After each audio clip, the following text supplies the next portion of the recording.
राष्ट्रवादी काँग्रेस शरदचंद्र पवार पक्षाच्या एका नेत्याने लॉजच्या रूममध्ये घुसून एका महिलेचा विनयभंग केल्याची खळबळजनक घटना सोलापुरात उघडकीस आली आहे। या प्रकरणी पीडित महिलेनं फौजदार चावडी पोलीस ठाण्यात गुन्हा दाखल केला।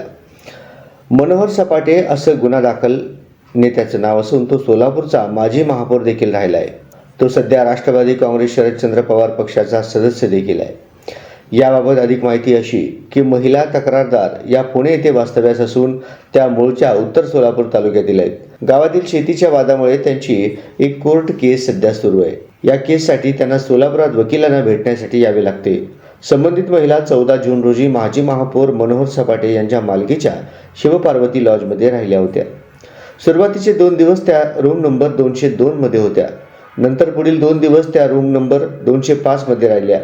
16 जूनच्या मध्यरात्री 12च्या सुमारास मनोहर सपाटे यांनी रूमचा दरवाजा ठोठावून महिलेवर जबरदस्ती करण्याचा प्रयत्न केला, तसेच त्यांच्याशी अश्लील हावभाव करीत विनयभंग केला।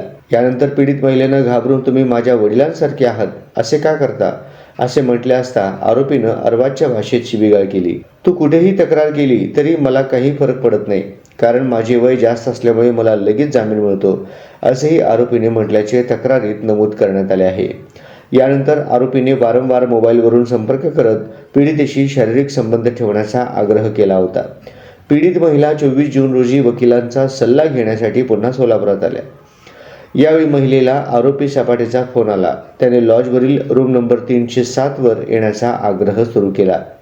यावेळी पीडित महिलेने 24 जूनला संध्याकाळी पीडितेनं रूम नंबर 307 मध्ये जाऊन सपाटेंच्या कृत्याचे व्हिडिओ काढले। त्या व्हिडिओत सपाटे हा पीडितेसोबत अश्लील कृत्य करताना दिसून येत आहे। यानंतर महिलेने 25 जून रोजी फौजदार चावडी पोलीस ठाण्यात तक्रार दाखल केली।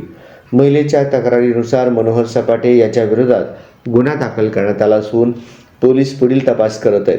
दरम्यान यापूर्वीही एका शिक्षिकेने मनोहर सपाटे याच्या विरोधात विनयभंगाची तक्रार दाखल केली होती।